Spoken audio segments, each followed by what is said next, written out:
Doctor Fayaz, thank you very much, आपने time दिया। It's really pleasure. आपसे मुलाकात हो रही है पहली बार इस प्लेटफॉर्म पे, इंडिपेंडेंट नेशनलिस्ट। अब एक्चुअली आपको जो इस चैनल पे बुलाने का जो मेरा पर्पज है, काफी लोगों को इंडियन मुस्लिम्स के बारे में, उनकी सोशल एस्पेक्ट्स के बारे में बहुत कम पता है। यू नो, कई लोग बात करते हैं, जैसे अशरफ्स की बात करते हैं, पसमंदा की बात करते हैं। ऑब्वियसली किसी भी सोसाइटी में इकोनॉमिक लेवल पे, सोशल लेवल पे डिफरेंट कैटेगरी के लोग होते हैं, लेकिन जनरली लोग अवेयर नहीं है मुस्लिम सोसाइटी के बारे में। तो मैं ये चाहता हूं कि एक पक्ष आप रखें, एक ऑनेस्ट, कि हाँ भाई, मुस्लिम्स का ये सेगमेंट्स हैं, देश के बारे में वो ये सोचते हैं, अपने बारे में ये सोचते हैं, देश को कैसे इंप्रूव कर सकते हैं, कैसे उनका कंट्रीब्यूशन हो सकता है, कैसे उनकी सोसाइटी इंप्रूव हो सकती है, और कैसे ओवरऑल वो कंट्रीब्यूट कर सकते हैं इस कंट्री के डेवलपमेंट में और खुद के डेवलपमेंट में। तो basically it is your show, जो भी आप कहना चाहें, फॉर यू। बहुत बहुत धन्यवाद। बहुत बहुत धन्यवाद, आपने मुझे अवसर दिया बात करने का। देखिए, आपने जो बात कही है, सबसे पहले तो हमें ये समझना होगा कि जो भारत के अंदर जो मुसलमान रहते हैं वो एक मोनोलिथ समाज नहीं है। उसमें दो बड़े एक बड़ा विभेद है, उसके अंदर दो तरह के मुसलमान होते हैं। उसमें एक जो बाहर से आए थे, इस देश को रूल किया, आक्रांता बन के आए, शासन किया इस देश में, एक वो ग्रुप हो गया मुसलमानों का। दूसरा वो ग्रुप है जो यहाँ के देशज हैं, इंडिजिनस कह लीजिए या इंडिक कह लीजिए, जो यहाँ पे कालांतर में किन्हीं कारणों से जो है एक विदेशी धर्म को अपनाया, वो आस्था को अपनाया। उसके बहुत से कारण हैं, बहुत से एस्पेक्ट्स हैं, उस पर हम फिर कभी चर्चा करेंगे। तो मूलतः देसी विदेशी का विभेद है। और जो बाहर से आए हुए मुसलमान हैं, खुद को अशराफ कहते हैं। अशराफ शरीफ अरबी भाषा का एक शब्द है, शरीफ, जिसका मतलब होता है उच्च के, कुलीन के, या एलीट जिसको हम इंग्लिश में कह लेते हैं, उसी का वो बहुवचन अशराफ होता है। इसका एक प्लूरल नंबर शोरफा भी होता है। और बाकी जो भारत के लोग हैं, उनको वो अरजाल, अजलाफ और अरजाल कहते हैं। अजलाफ में आप समझिए कामगार जातियां, और अरजाल में वो जातियां जो मीनियल वर्क करती हैं, साफ सफाई का। उन दोनों को मिला के आजकल एक टर्म चल रहा है, देशज पसमानदा का।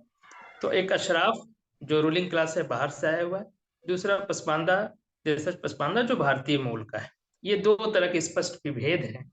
और अक्सर लोग गड़बड़ कर देते हैं, और बाहर से आए हुए जो मुसलमान है, जो शासक वर्ग है, उन्हीं को मुस्लिम समाज का रिप्रेजेंटेटिव मान के उन्हीं से बातचीत की जाती है।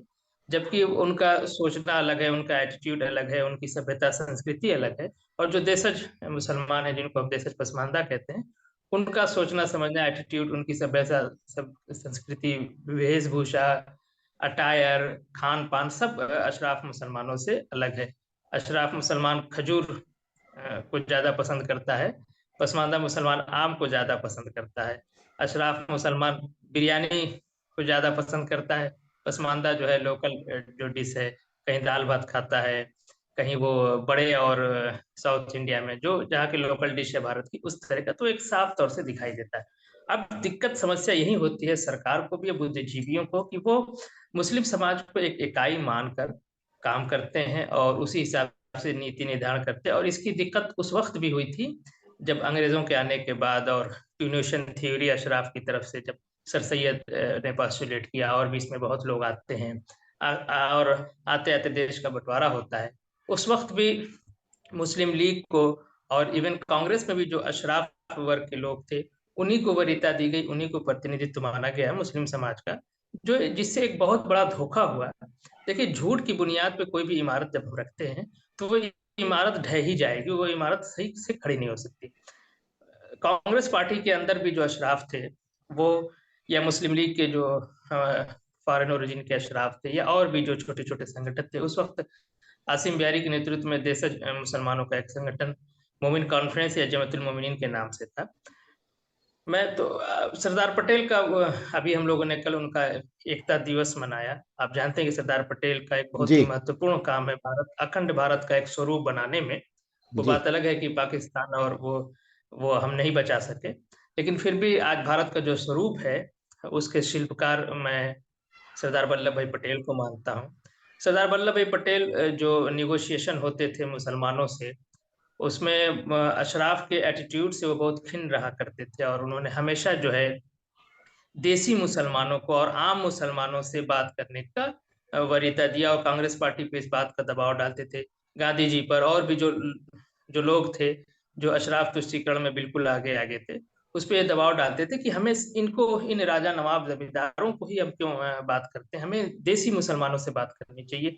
कहीं वो साधारण मुसलमान कहते हैं, कहीं वो गांव का मुसलमान कहते हैं। उस वक्त पसमानदा टर्म नहीं था, लेकिन उनका इशारा वही था कि जो गांव के मुसलमान हैं हमें उनसे भी बात करना चाहिए, जो खेतिहर मुसलमान, क्योंकि वो एक किसान थे, इसीलिए जो किसान मुसलमान थे जिनके साथ उनका उठना बैठना, या जो गांव के मुसलमान थे, जो साधारण मुसलमान थे, जो अदर देन जो रूलिंग क्लास थे, उनकी जी तरफ बराबर उनका एक वो रहता था कि इनसे बात किया जाए, इनको प्रतिनिधि माना जाए, इनको भी दिया जाए। लेकिन वो उस वक्त इम्प्लीमेंट नहीं हुआ, वो अकेले पड़ गए। और एक उदाहरण देकर मैं अपनी बात समाप्त करूंगा।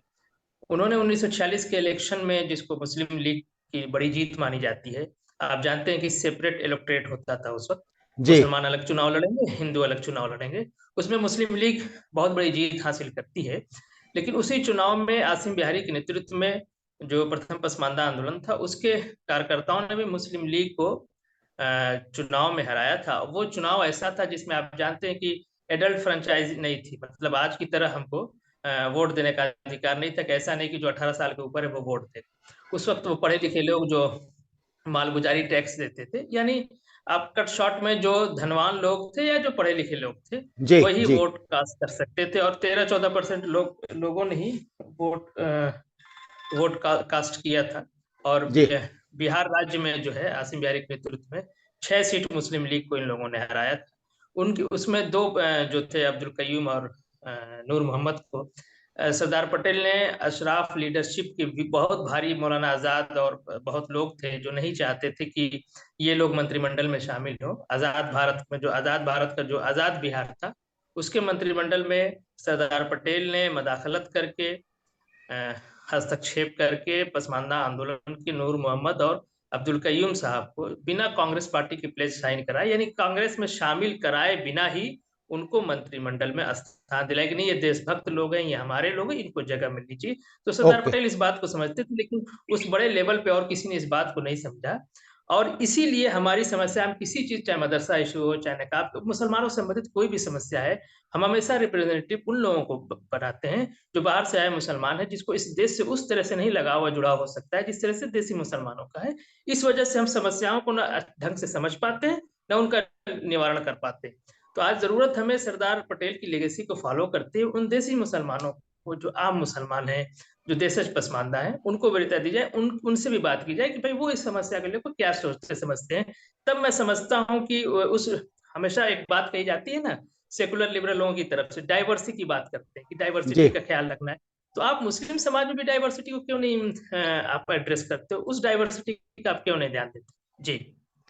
एक्चुअली क्या हुआ मुझे तो पता नहीं था एक्चुअली ये पसमानदा और ये सब जब मैंने आपका एक वीडियो देखा वायर पे इंटरव्यू देखा मैंने तो उस टाइम पे मुझे थोड़ा सा आइडिया लगा तो मैंने शायद किसी पाकिस्तानी चैनल पे कुछ लिखा कि ऐसा भी कोई डिफरेंशिएशन है क्या तो वहां पे किसी ने कहा नहीं ऐसा कुछ नहीं है there is nothing like that Muslims are basically monolith तो नाउ वी रियलाइज के ये मोनोलिथ एक्चुअली नहीं है और काफी कुछ इसमें डिविजन्स भी हैं और लोगों का एक तरीके से मैं कहूँ तो काफी हद तक एक्सप्लॉयटेशन भी हुआ है अब मैं आपसे एक बड़ा सवाल करना चाहता हूं जब भी कोई लीडरशिप कम्युनिकेट करना चाहती है ना तो वो उन लोगों से बात करना चाहती है जो समझदार हो और समझदार जनरली उनको मानते हैं जो एजुकेटेड हो तो जो पसमंदा कम्युनिटी है इसमें एजुकेटेड लोट लोट उस टाइप के लोग नहीं थे जो लीडरशिप को कन्विंस कर सकें क्या एजुकेशन आप लोगों को उस तरीके से नहीं मिली जैसे अशरफ ने तो एएमयू भी बनाया बाकी भी किया उन्होंने अपनी एजुकेशन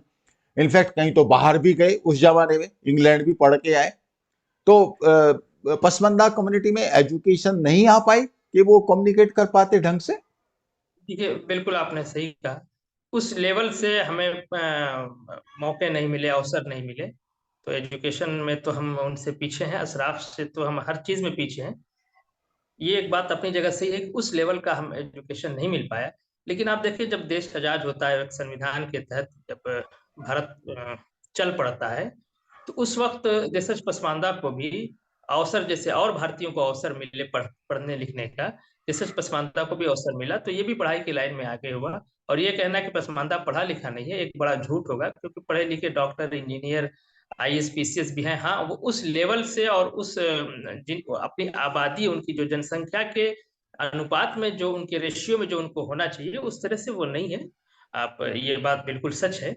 लेकिन पढ़े लिखे लोग हैं जिनसे बात किया जा सकता है, पहली चीज। दूसरी चीज, क्या अगर किसी समाज में पढ़े लिखे लोग नहीं हैं, और पढ़े लिखे लोग का मतलब कि जो एकेडमिक पढ़ाई की आप बात कर रहे हैं कि हाई स्कूल कर लिया, इंटरमीडिएट कर लिया, बीएससी कर लिया, तो क्या अगर उस तरह से हाईली एजुकेटेड लोग नहीं हैं, तो क्या उस समाज के दुख दर्द को एड्रेस नहीं किया जाएगा?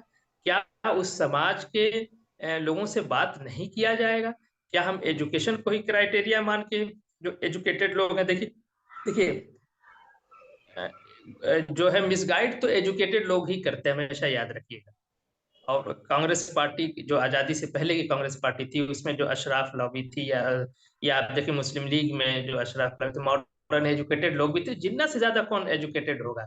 लेकिन देखिए उन्होंने हमारे देश के लिए, देश के उसमें कितना गलत काम किया है। मैं समझता हूँ कि आसिम बिहारी जिन्ना से बहुत कम पढ़े थे, और बहुत कम पढ़े लिखे थे, और वो बीड़ी मजदूर थे। 16 साल की उम्र से उन्होंने काम शुरू किया, लेकिन उनका जो विजन था, बाबा कबीर की तरह विजन था, अखंड भारत के स्वरूप के लिए, जो सबसे आखिरी तक जो आदमी खड़ा था अपने संगठन के साथ, पूरे अंतर्राष्ट्रीय लेवल का उनका संगठन था, बर्मा में, श्रीलंका में उन्होंने संगठन तैयार किया था, आखिरी दम तक वो आदमी खड़ा था। तो मैं समझता हूँ जिन्ना के सामने, जिन्ना यूरोप से एजुकेटेड थे, आसिम बिहारी की कोई इस तरह की एजुकेशन नहीं थी। उनकी सेल्फ स्टडी से उन्होंने जो कुछ भी अपना एजुकेशन हासिल किया, और शुरुआत में आप समझ सकते हैं कि जो आदमी 16-17 साल की उम्र से अपनी जीविका चलाना शुरू करे, उसको पढ़ाई लिखाई का कितना मौका मिला मिला होगा। लेकिन उनका जो विजन था, वो विजन जिन्ना और अशराफ जैसे एजुकेटेड, हाईली एजुकेटेड लोगों से कहीं बेहतर था। और अखंड भारत के स्वरूप में जब कांग्रेस पार्टी भी तैयार हो गई, सारे लोग तैयार हो गए, आखिरी दम तक आसिम बिहारी इस बंटवारे के विरोध में खड़े थे, आप कम्युनिस्ट लोग भी तैयार हो गए।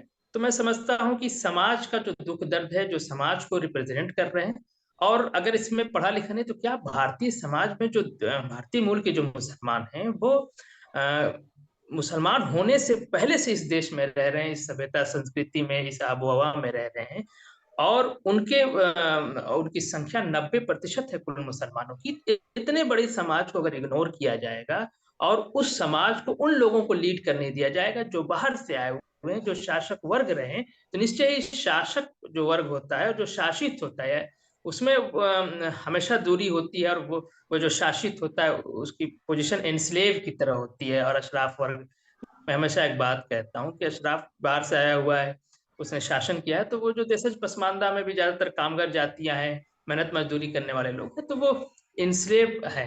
तो अगर हम उनको छोड़ देंगे, तो वो वर्ग, और यही हो रहा है, रेडिकलाइजेशन हो रहा है, तबलीगी जमात, और ये एक बड़े पॉपुलेशन को, अशराफ वर्ग जो संख्या में बहुत कम है, रेडिकलाइज करके अपना फूड सोल्जर बना के उसका प्रयोग करता है सरकार के खिलाफ, और जो भी उनके अपने अपने हिसाब से जो उनके नैरेटिव है, उनको आगे ले आने में। तो ये एक बहुत बड़ी भूल होगी। अम्बेडकर, ये सरदार पटेल ने इस बात को समझा था। अगर उनकी बात को लोगों ने समझा होता, तो मैं समझता हूँ देश का बंटवारा भी नहीं हुआ होता। और आज भी हम लगातार वही गलती करते चले आ रहे हैं कि उन बाहरी मुसलमानों को ही सारे मुसलमानों का प्रतिनिधित्व मानते हैं, जो सिर्फ 10% है सारे मुस्लिम संख्या की, और 90% मुस्लिम संख्या वाला कि दुख दर्द की बात ही कोई नहीं करता, उनसे कोई बात ही नहीं करता। ये मैं समझता हूँ कि ये देश हित और समाज हित में नहीं। जी। अच्छा डॉक्टर साहब, एक बार बताएं मेरे को, आपने कहा कि ऐसा नहीं है कि पसमानदा समाज में बिल्कुल भी एजुकेशन नहीं है, मतलब कुछ एजुकेशन तो डेफिनेटली है, ब्यूरोक्रेसी में है, टीचर्स हैं, प्रोफेसर्स होंगे, डॉक्टर, इंजीनियर, कुछ तो जी होंगे। बिल्कुल। ये जो लोग हैं, ये तो कॉन्टेक्स्ट को समझते हैं, ये तो बिल्कुल डेफिनेटली ये जानते होंगे कि भाई अब ये हमारा देश है, हम यहाँ पे पैदा हुए, हमारे बाप दादा पुरखे सब यहीं के हैं, यहाँ की कल्चर हमारी कल्चर है। तो ये लोग, जी।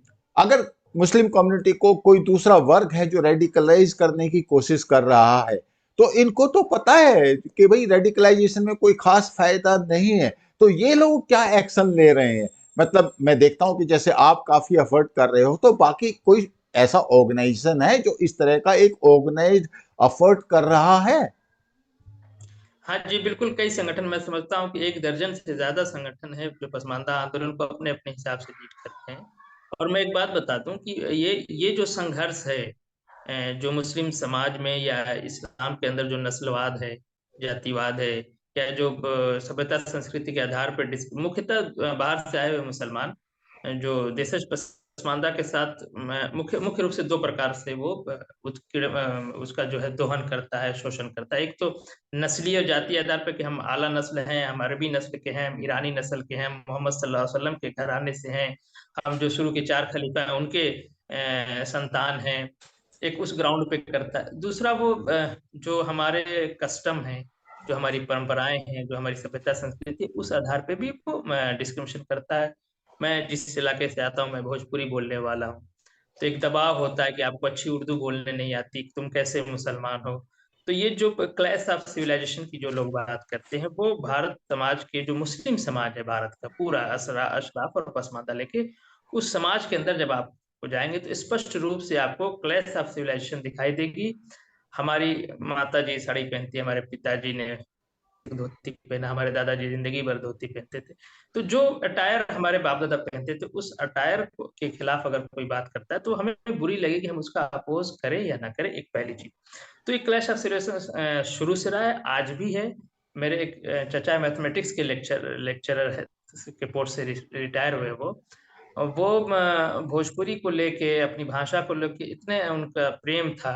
उनके एक दोस्त हैं, सैयद हैं, वो बिल्कुल वो अरबी फारसी मिली हुई उर्दू बोलते थे, और हमारे चाचा जी मैथमेटिक्स के लेक्चरर होने के बाद भी उनसे भोजपुरी में बात किया करते थे। वो कहते थे मैं अपनी भाषा क्यों छोड़ूं। तो ये रहा है शुरू से, और इसकी जो ये संघर्ष है, जो नस्लीय और जातीय उत्पीड़न और सांस्कृतिक उत्पीड़न जो हमारा है भारतीय मूल के मुसलमानों का, तो इसके विरोध की आवाज हमेशा रही है। बाबा कबीर से लेके आप आज के आधुनिक काल तक चले आइए, विरोध रहा है। लेकिन मुख्य धारा में चूंकि अशराफ वर्ग शासक वर्ग रहा है, उसी को मुस्लिम का रिप्रेजेंटेटिव माना जाता रहा है, उस तो वो हमारी बात दब सी जाती है। लेकिन बाबा कबीर से लेके आसिम बिहारी और अब तक की जो आवाज है, कहीं ना कहीं ये आवाज रही है। आप देखिए, थोड़ा सा आजकल पसमानदा मुद्दा मुख्य धारा में इसलिए आ गया कि देश के प्रधानमंत्री ने इस बात को एड्रेस किया कि नहीं, मुस्लिम समाज में सामाजिक न्याय की महती आवश्यकता है, और इस पे हम लोग कभी बात नहीं करते, इस पे बात करना चाहिए। तब लोग जानने लगे हैं कि हाँ भाई ये भी है।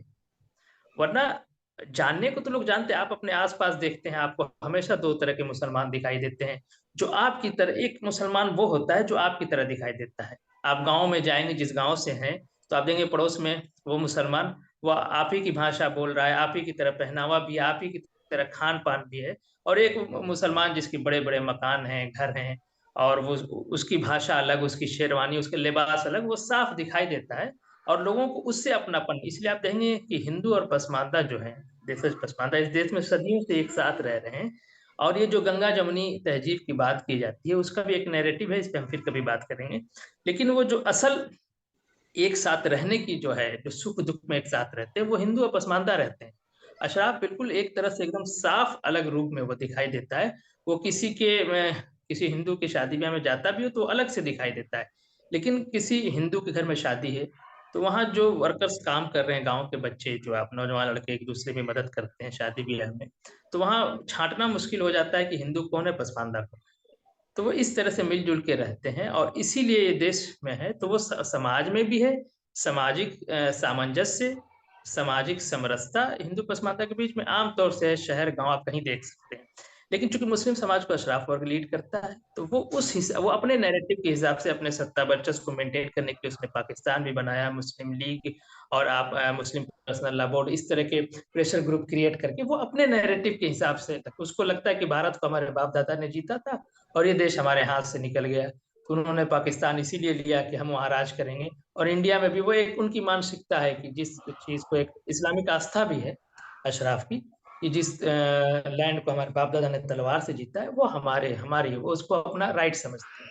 तो वो सत्ता वापसी की संघर्ष करते हैं, और पसमानदा चूंकि इस देश का है, इस देश में वो जीता खाता है, तो उस हिसाब से वो रहता है। तो ये स्पष्ट रूप से दिखता है। जी खन्ना हाँ, साहब। एक्चुअली आपकी बात में बहुत दम है, लेकिन जो फूड सोल्जर्स हैं, आप सही कह रहे हैं कि बेसिकली पसमानदा ही हैं, बिकॉज जो ये जो अशराफ वर्ग है, ये तो पॉपुलेशन में भी बहुत लिमिटेड है। बट यस, वो रेडिकलाइजेशन उन सब में मेरे ख्याल से किसी न किसी तरीके से वो आगे रहता है। अब मैं आज का वीडियो तो चूंकि अब थोड़ा टाइम कम ही बचा है, तो सिर्फ 2 पॉइंट ही कवर करना चाहूंगा जी, कि जो बिल्कुल। अशराफ वर्ग है इसने कभी ये कोशिश नहीं की कि पसमानदा एजुकेशन में आगे आए, थोड़ा अगर समझदार बनेगा तो ओवरऑल कम्युनिटी का डेवलपमेंट होगा। तो उसमें दो चीजें हैं, एक तो अलीगढ़ मुस्लिम यूनिवर्सिटी। तो पहला क्वेश्चन तो मेरा ये होगा कि उसमें कोई रिजर्वेशन है क्या पसमानदा के लिए। और दूसरा, all India Muslim personal law board, जो कि बेसिकली एक डिसीजन मेकिंग बॉडी है, मेरे ख्याल से अपेक्स बॉडी है मुस्लिम्स की। इन दोनों में पसमानदा का कितना पार्टिसिपेशन है डिसीजन मेकिंग में। तो ये दोनों चीजें मैं आपसे जानना चाहूंगा, और उसके बाद ऑफ कोर्स आज क्लोज करेंगे और अगला वीडियो की फिर तैयारी करेंगे, क्योंकि ये तो डिस्कशन बहुत लंबा चलने वाला है। Over to you. जी, बिल्कुल। देखिए, आपने 2 चीज़ सवाल किया, एक अलीगढ़ मुस्लिम यूनिवर्सिटी के रिगार्डिंग था, एक all India Muslim personal law board. मैं पहले अलीगढ़ मुस्लिम यूनिवर्सिटी की बात करता हूँ, चूँकि समय कम है तो मैं एक टैग लाइन के रूप में एक बात कहता हूँ कि जो इस देश का देशज पसमानदा है, जिसकी संख्या पूरे मुस्लिम समाज की 90% है। उस व्यक्ति को, उस समाज में पैदा किसी भी स्टूडेंट को बनारस हिंदू यूनिवर्सिटी, मैं हिंदू शब्द पे जोर दे रहा हूँ, आप समझिएगा। बनारस हिंदू यूनिवर्सिटी में उसको एडमिशन लेके शिक्षा प्राप्त करना आसान है as compare to Aligarh Muslim university. मैं मुस्लिम शब्द पे जोर दे रहा हूँ। My god. यानी अलीगढ़ मुस्लिम यूनिवर्सिटी में, जिसका नाम मुस्लिम यूनिवर्सिटी, उसमें 90% मुसलमान एडमिशन नहीं ले सकता है व्यवहारिक रूप से। ओपन तो है वो उसको उतनी आसानी नहीं है, और बनारस हिंदू यूनिवर्सिटी में वो जाके उसको प्रवेश लेना आसान है। उसकी सबसे बड़ा वजह ये है कि जो दबे कुचले लोगों को आगे लाने के लिए जो एक आरक्षण टूल है, रिजर्वेशन पढ़ाई लिखाई में जो मिलता है ओबीसी एससी एसटी का। तो अलीगढ़ मुस्लिम यूनिवर्सिटी में सामाजिक न्याय का जो, सोशल जस्टिस का जो रिजर्वेशन पॉलिसी है वो लागू नहीं होती है, और बनारस हिंदू यूनिवर्सिटी में वो लागू होती है। तो चूंकि देशज पसमानदा ओबीसी और एसटी में आता है, आरक्षण की परिधि में आता है, तो उसको वहाँ आरक्षण मिलता है, तो आसानी से वहाँ उसको एडमिशन मिल सकता है। लेकिन अलीगढ़ मुस्लिम यूनिवर्सिटी में चूंकि वो रिजर्वेशन नहीं है, तो नहीं मिल पाता है। तो ऐसी वो मुस्लिम यूनिवर्सिटी है जहाँ मतलब व्यवहारिक रूप से 90% मुसलमान एडमिशन ही नहीं ले पाता है, लेकिन वो मुसलमान नाम पे चले। इसीलिए हम कहते हैं कि हमें ये समझना होगा। अब देखिए, इस पे मैंने एक माइनॉरिटी इशू पे, मैंने माइनॉरिटी डे पे आर्टिकल भी लिखा था, द प्रिंट में वो छपा था। आपने कहा कि समय कम है, फिर हम इस पे चर्चा करेंगे। तो वहाँ पूरा इस तरह से, मैं हमेशा अलीगढ़ मुस्लिम यूनिवर्सिटी के बारे में बात करता हूँ कि वो एक पाकिस्तान है, भारत में एक छोटा सा पाकिस्तान अगर आप चाहते हैं देखना, तो अलीगढ़ मुस्लिम यूनिवर्सिटी है। वहाँ जो उसकी जो गवर्निंग बॉडी है वो उसको कोर्ट कहते हैं। उसमें 300-350 मेंबर हैं। मुझे नहीं लगता है कि इक्का दुक्का भी पसमानदा उसमें होंगे। अगर एक दो उसमें पसमानदा पहुंच भी गया होगा तो वो अशराफ बन के ही रहता है। अगर वो अशराफ बन के नहीं रहेगा तो उसको भी निकाल के बाहर फेंक दिया जाएगा। अब आइए मुस्लिम पर्सनल लॉ बोर्ड। मुस्लिम पर्सनल लॉ बोर्ड में मैं समझता हूँ 150 से 200 के आसपास मेंबर हैं। इसमें भी आपको ढूंढे एक भी व्यक्ति भारतीय मूल का मुसलमान नहीं मिलेगा। अब बहुत विडंबना है इसको आप समझिए कि वो मुस्लिम पर्सनल लॉ बोर्ड को आपने कहा कि एपेक्स बॉडी है, बिल्कुल सही बात, मैं इससे सहमत हूँ। और सिर्फ एपेक्स बॉडी ही नहीं, वो एक भारत सरकार के पैरेलल एक बॉडी है जो मुस्लिम मामलों में सरकार से उलझ जाती है, सरकार को दबाव में ले आती है। और भारतीय सरकारें, यानी राज्य सरकारें और केंद्र सरकार, भारत का हिंदू बुद्धिजीवी, इंटेलेक्चुअल, चाहे वो लेफ्ट लिबरल हो, चाहे सेकुलर हो, चाहे राइट विंग का हो, वो सारे लोग जो है मुस्लिम पर्सनल लॉ बोर्ड को भारतीय मुसलमानों का रिप्रेजेंटेटिव बॉडी मानते हैं। और ये बिल्कुल। बहुत दुख है कि वो ऐसी भारतीय मुसलमानों की रिप्रेजेंटेटिव बॉडी है जिसमें एक भी भारतीय मुसलमान नहीं। My God. इससे आप समझ लीजिए वो 90% मुसलमानों के लिए दरवाजा बंद है। और हम उन्हीं से बात करते हैं। जाहिर सी बात है, जो व्यक्ति जिस लोकेशन से होगा उस लोकेशन से, अशराफ हमेशा इस देश का शासक रहा है, तो वो बार्गेनिंग की पोजीशन में आके बात करता है, भाई हम ये देंगे तो पाकिस्तान लेंगे, हम ये करेंगे वो। चूंकि पसमानदा भारतीय है तो वो उस लोकेशन से बात करता है। तो दोनों में ये मूलभूत अंतर है। जी कर्नल साहब। मतलब ये तो रियली आपने जो बातें कही फैक्चुअल बातें हैं, और जो नॉर्मल डिस्कोर्स में ये बातें नहीं आती, लोगों को नहीं पता कि ये एक्चुअली ग्राउंड सिचुएशन है। तो मैं एक्चुअली आपसे जो प्लान कर रहा हूं, अभी मैं अगला वीडियो भी प्लान करूंगा, over a period of time हम जो क्रिटिकल इश्यूज हैं उसको भी डिस्कस करेंगे और एक इंडियन डिस्कोर्स लेके आएंगे। आपकी तरफ से जी कोई बिल्कुल। और आना चाहे तो वो भी आए, बिल्कुल मोस्ट वेलकम। मुझे भी कोई अगर पार्टिसिपेंट मिलेगा तो मैं उसको भी इंक्लूड करूंगा। And then we are going to discuss so many issues. Basically एक नेशनल इंटरेस्ट में कि कैसे लोगों को मेन स्ट्रीम में लेके आया जाए। सो आई एम रियली जी ग्रेटफुल टू बिल्कुल, यू। ये हाँ, बताइए। ये बिल्कुल बहुत अच्छी शुरुआत है। हम लोग बिल्कुल साथ मिलके इस मुद्दे को डिस्कस करेंगे और राष्ट्र हित में और एक राष्ट्र के निर्माण में जो भी योगदान हम कर सकते हैं वैचारिक रूप से या उसको करेंगे। और ये एक अच्छी धारावाहिक मैं समझता हूँ कि एक करके एपिसोडिक रूप में हम बात को करेंगे और बिल्कुल। इसको करके आपका बहुत बहुत आभार, थैंक धन्यवाद। You. Thank you so much. Thank you.